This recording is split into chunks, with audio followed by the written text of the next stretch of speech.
Welcome to How to Survive the Apocalypse. I'm your host, Ben Carter. Amid the ruinous echoes of a fallen society, the relentless winds whip through abandoned cityscapes, carrying with them the whispers of forgotten lives. The once vibrant world has been swallowed by chaos, swallowed whole by an insurmountable collapse. Survival has become the sole currency of the land, and in this desolate landscape, a fortress stands as an oasis of stability, a beacon of hope in the face of despair. But this isn't any ordinary fortress. It's a self-sufficient stronghold, an impregnable haven designed to outlast the collapse. The first stone to lay in building such a fortress is selecting the location. It's an intricate dance of strategic planning and geographical considerations. A location that is both defensible and resource-rich is essential. High elevations provide a natural defense, a panoramic view of the surrounding area, and a potential source of gravity-fed water. Proximity to forests can offer a renewable source of fuel and food, while a nearby river can provide fish and act as a natural barrier against potential threats. But a fortress is not merely a shelter from the elements. It's a sanctuary, a veritable lifeboat in this sea of uncertainty. As such, it needs to be sustainable. The fortress must host a microcosm of life itself, balanced ecosystems that mimic the natural world. It should encapsulate a variety of flora and fauna, creating a self-regulating environment that can provide food, clean air, and psychological comfort. Remember, in the aftermath of collapse, this fortress isn't just a place to survive, it's a place to live. Designing the fortress's structure is also of utmost importance. It should be resilient and easy to maintain.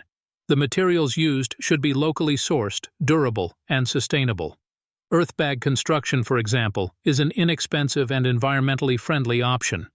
The walls, made from bags filled with earth, are resistant to fire, bullets, and even earthquakes. The fortress must also incorporate features that enhance self-sufficiency.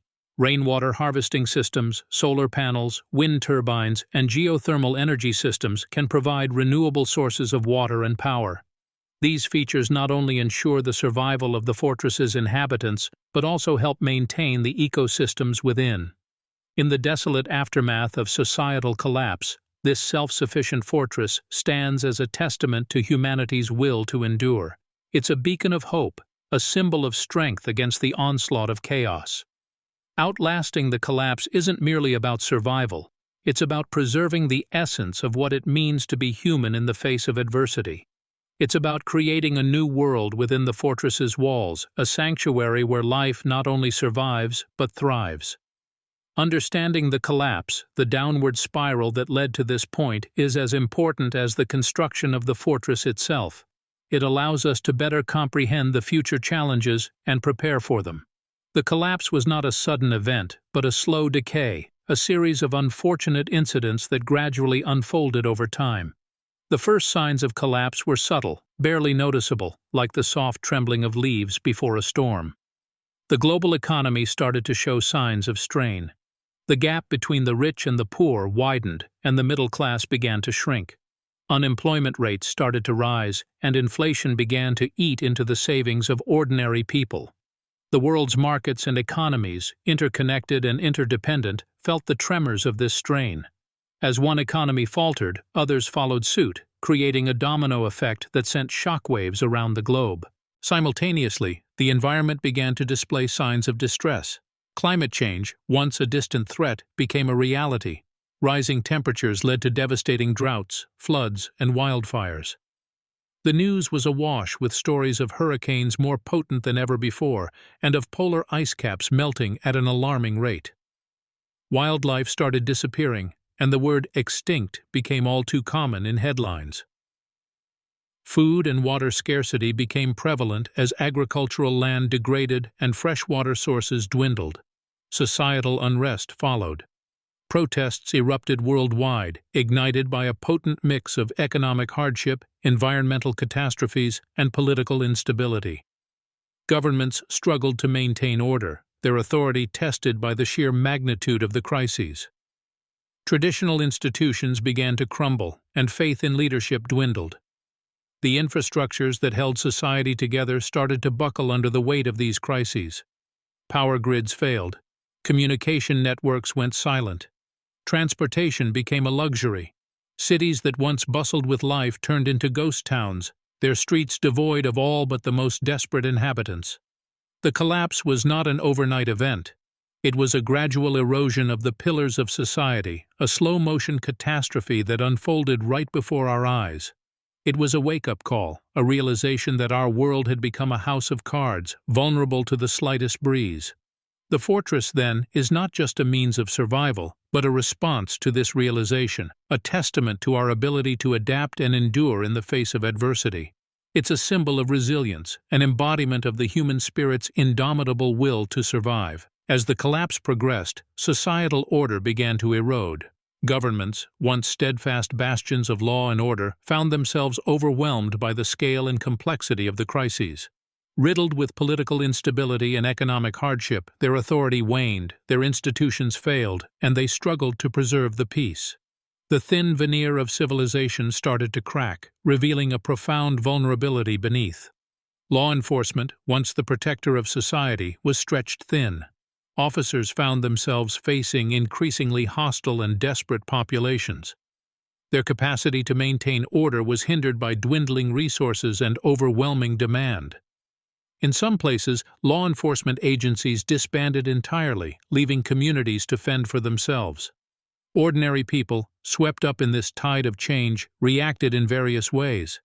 Fear and panic were common responses, leading to a surge in crime rates as individuals fought for limited resources. The threat of violence became a constant companion, and the rules of engagement shifted drastically.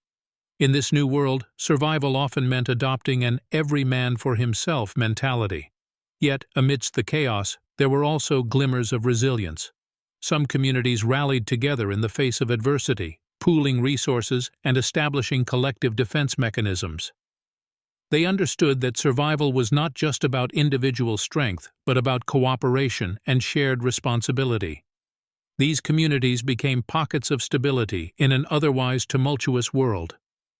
A new paradigm of survival began to emerge, one that recognized the need for self-sufficiency and independent living. The concept of a fortress, an impregnable structure designed to withstand external threats, was no longer a historical relic but a very real necessity. The idea of a self-sufficient fortress, therefore, was born out of necessity. It was a response to the collapse, a testament to human adaptability and resilience. It represented a shift in mindset, a recognition of the importance of self-reliance. It was a beacon of hope in a world that seemed to be spiraling into despair. The fortress became a symbol of human endurance and adaptability. It offered the promise of a safe haven, a place of stability amidst the chaos. It was a beacon of hope, a testament to our innate ability to survive and thrive, even in the face of overwhelming adversity. It was a reminder that even in the darkest of times, the human spirit is capable of extraordinary feats. In the immediate aftermath of societal collapse, the first 72 hours are crucial. This is the period where survival priorities must be managed meticulously, focusing on 4 key areas: water, shelter, safety, and stability. Water is the most immediate concern. The human body can last weeks without food, but only days without water. With the public infrastructure likely non-operational, securing a consistent source of clean drinking water is paramount. Rainwater collection methods, purification techniques, or even identifying a nearby stream or river become essential skills. Stored water supplies should be rationed carefully, knowing that replenishment may not be immediate. Next, securing shelter is vital. The fortress must offer protection from the elements and potential threats. If the structure isn't fully operational yet, temporary shelter within its confines becomes a necessity. Strategies might include erecting a makeshift tent with available materials or utilizing parts of the fortress that are already habitable. The shelter must be dry, insulated, and as comfortable as possible under the circumstances. Safety is the third priority. The collapse of law and order makes the fortress a potential target for desperate individuals or groups. Setting up a perimeter defense, setting traps, or posting sentinels can deter potential threats. Incorporating camouflage and stealth techniques can also help the fortress remain undetected. Here, the fortress must not only be a shelter, but a stronghold, able to deter and withstand external threats. Finally, stability must be established. This involves creating a routine or schedule, implementing a system for sharing responsibilities and maintaining morale. A sense of normalcy amidst the chaos can reduce stress, promote cooperation, and keep everyone occupied. This could involve simple tasks like cooking, cleaning, or maintaining the fortress, or more complex tasks like mapping out the surrounding area, scouting for resources, or strengthening defenses. In these early stages, every action should be purposeful, every decision calculated. The goal is not just survival, but the establishment of a sustainable way of life. This is the foundation upon which a self-sufficient fortress is built. A foundation that will see its inhabitants through the aftermath of the collapse and into a future where they can not only survive, but thrive. A fortress is not built in a day, but every step taken in these first 72 hours is a step towards creating a beacon of hope in a world that has fallen into despair.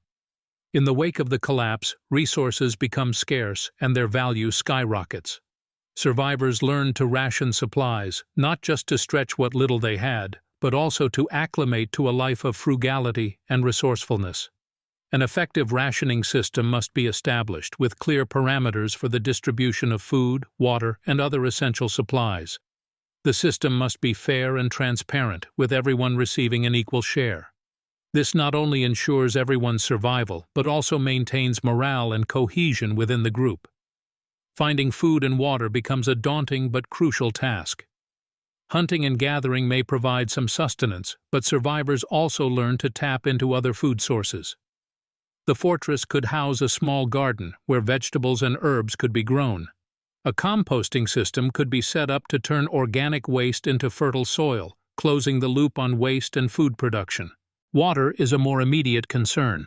Rainwater harvesting systems might be integrated into the fortress design, with water being collected, stored, and purified before use.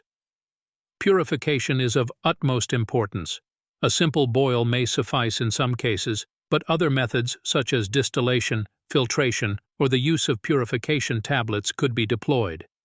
Without power, survivors adapted to a more austere lifestyle.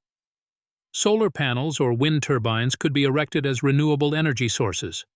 Moreover, a return to basics was often necessary.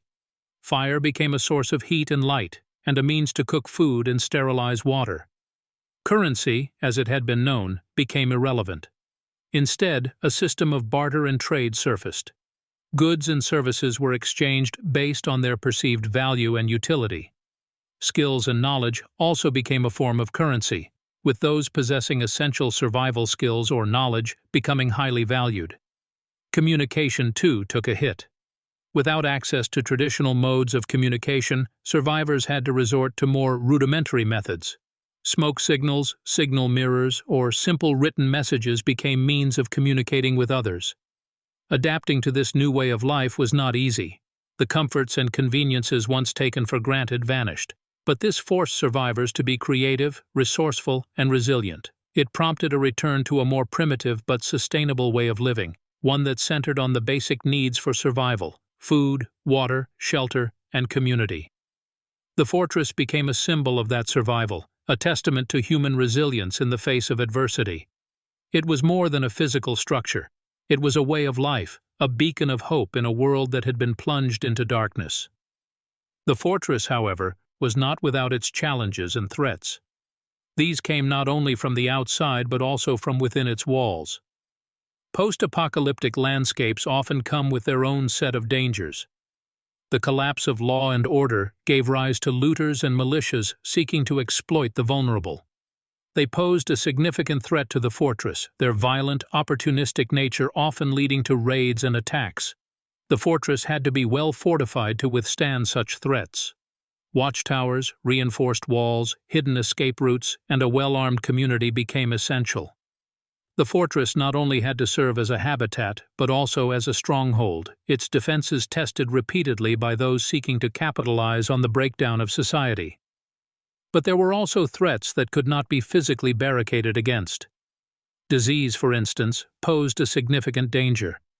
In a world where medical supplies were scarce and healthcare virtually non-existent, an outbreak of disease could prove disastrous. The fortress had to be prepared for such eventualities. Hygiene and sanitation became critical. Quarantine areas had to be established, and basic medical knowledge became a prized asset. Environmental threats were another concern. Unpredictable weather, scarcity of resources, and the potential for natural disasters tested the fortress's resilience. The design of the fortress needed to take into account these threats. It had to be built to withstand harsh weather conditions, be energy efficient, and have a reliable system for storing and rationing resources. Arguably, one of the most dangerous threats was psychological. The mental strain of living in a post-apocalyptic world, the constant threat of danger, the loss of loved ones, and the uncertainty of the future could lead to psychological collapse. This could manifest in various ways: depression, anxiety, paranoia, or even violent behavior. The fortress needed to be a sanctuary, a place where survivors could find not only physical safety, but mental and emotional respite as well. It was important to foster a sense of community, to provide support and counseling, and to create opportunities for recreation and relaxation. Indeed, the fortress was not just a physical bulwark against the threats of a post-apocalyptic world.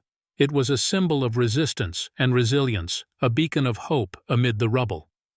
But it was also a reminder of the fragility of life, of the ever-present danger lurking just beyond its walls, and the constant battle for survival within them.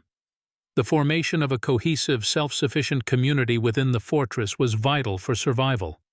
This wasn't merely about gathering a group of survivors under one roof.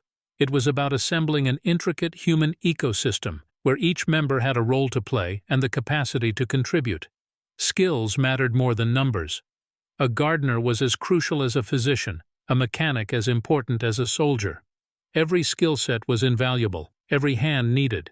But beyond having the necessary skills, the fortress community also had to foster a sense of collective identity and mutual trust. In a world where social order had collapsed, the community had to create its own laws, norms, and structures of governance.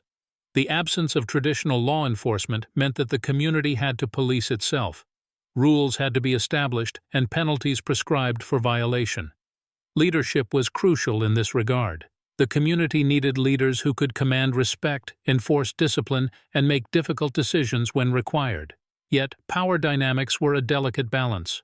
Too much power concentrated in the hands of a few could lead to despotism. On the other hand, a lack of clear leadership could result in chaos. The community had to strike a balance between authority and autonomy, leadership and consensus. Defense was, of course, a crucial concern. The fortress community had to be prepared for external threats. This meant training in combat, maintaining a vigilant watch, and constantly upgrading the fortress's defenses. It also meant preparing for the worst-case scenario, having a plan in place for evacuation or last stand. But protecting the fortress was not just about fending off physical attacks. It was about defending the community's way of life, its shared values, and its vision for the future. The fortress was a beacon of hope in a world plunged into darkness. It was a testament to the indomitable human spirit, the will to survive and rebuild amidst the ruins. The fortress community had to safeguard this spirit, this vision, at all costs. In essence, the fortress was not just a structure of stone and steel. It was a living, breathing entity, a microcosm of a world that once was, and a blueprint for a world that could be. It was a testament to human resilience, a beacon of hope amidst the rubble, a sanctuary against the storm.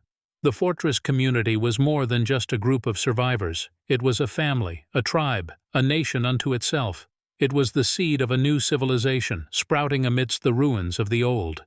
In the aftermath of the collapse, the community's survival extended beyond the immediate needs of food, water, and shelter. To ensure long-term sustainability, it was vital to harness the resources at hand and to develop systems that could withstand the test of time. Agriculture was the bedrock of this sustainability. The fortress community had to learn to cultivate the land around them, adapting to the local climate and soil conditions. They had to develop a diverse array of crops, ensuring a balanced and nutritious diet. They had to master the art of seed saving, ensuring a continuous supply for future planting seasons. Livestock, too, played a crucial role. Animals provided not only food but also labor, wool for clothing, and manure for fertilizing the fields. Yet agriculture was just one piece of the puzzle. The community also had to harness renewable energy sources. This involved setting up solar panels, wind turbines, and biomass generators. Energy storage systems, like batteries and thermal storage, were equally important. They ensured a steady supply of power, regardless of weather conditions or time of day. Trade was another essential element. No fortress was an island unto itself. It had to interact with other communities, exchanging goods, skills, and knowledge. This required developing a system of barter or a form of currency, as well as establishing trade routes and protocols. Survival knowledge was the glue that held all these elements together. The community had to learn and remember the skills of the past, how to navigate by the stars, how to make soap from lye, how to tan a hide or forge a blade. They had to preserve the knowledge of medicinal herbs, of weather patterns, of how to read the signs of nature. This knowledge was their lifeline, their guide in a world turned upside down. Yet survival knowledge was not just about skills and techniques. It was about understanding the rhythms of the earth, the cycles of life and death, the intricate web of interdependencies that bound all living beings. It was about respecting nature, not as a resource to be exploited, but as a partner to be nurtured and protected. In the end, the fortress community's survival hinged not just on their physical prowess, but on their mental and spiritual resilience. They had to adapt to their new reality, to face the challenges head-on without losing sight of their humanity, their compassion, their capacity for hope. They had to remember, above all, that they were not merely surviving, but building a new world, a world in which the values of cooperation, respect, and sustainability took precedence over the old paradigms of competition, exploitation, and waste. As the dust settles and the echoes of the old world's collapse fade away, the fortress community must adapt to the new social and political landscapes that arise. Within the fortress walls, a new order emerges, shaped by the collective needs and values of its inhabitants. Governance in a post-collapse world rejects the hierarchical systems of the past. Instead, it leans towards more egalitarian models, where decisions are made collectively and power is distributed among all members of the community.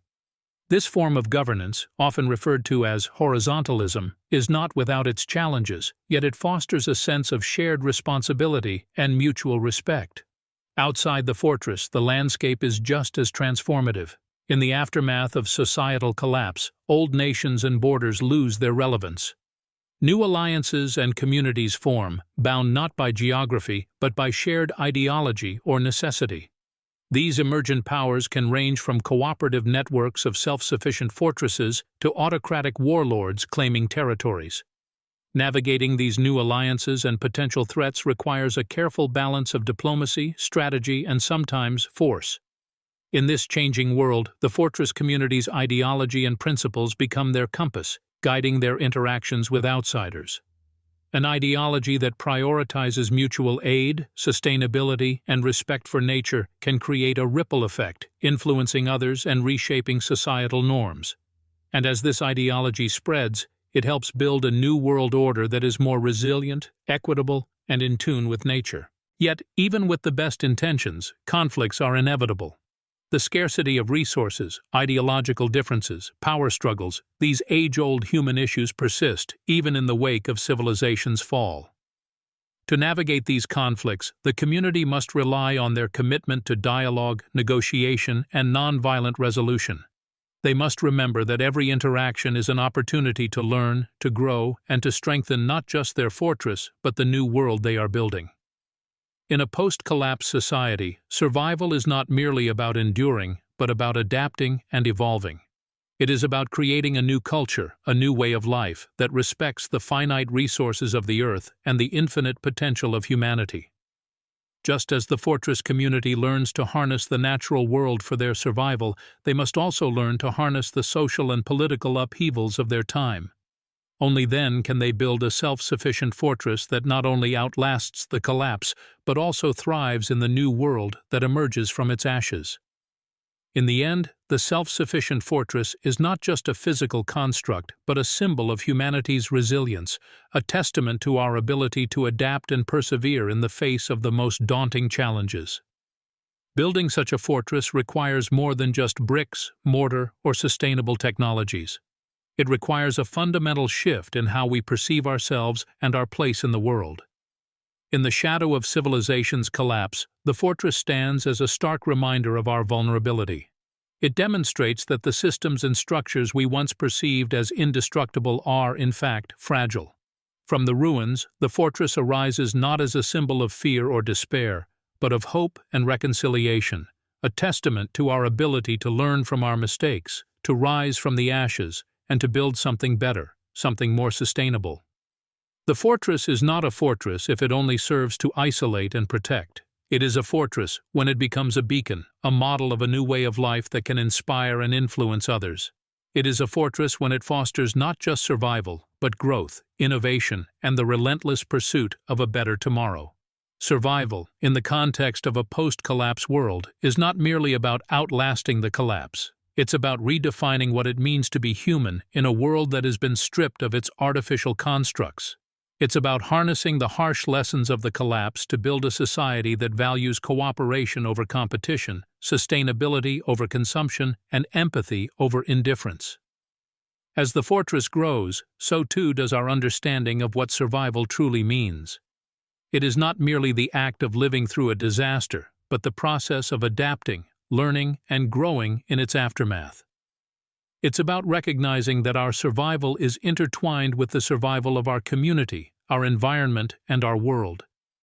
In the grand scheme of things, the fortress is a small step, a single point of light in a sea of darkness. But it is a step nonetheless, a beacon that can guide us towards a future where humanity is not just surviving, but thriving. A future where the collapse is not an end, but a new beginning. The fortress, in its self-sufficiency and resilience, embodies our collective hope for this future. It stands as a symbol of our potential to not just endure, but to evolve. It is a testament to the strength of human spirit, the tenacity of our will, and the depth of our resolve. In the fortress, we find a reflection of who we are, who we can be, and who we must strive to become in the face of the world's end. As the echoes of the old world fade, the fortress, in its enduring resilience, offers a note of quiet defiance, a promise of a new dawn, and in this promise we find our path forward, our way out of the darkness. Thanks for listening. This has been How to Survive the Apocalypse. If you enjoyed today's episode, be sure to follow us wherever you listen to podcasts. And if you'd like to support the show, subscribe to the Forbidden Knowledge Network on Patreon. Subscribe now.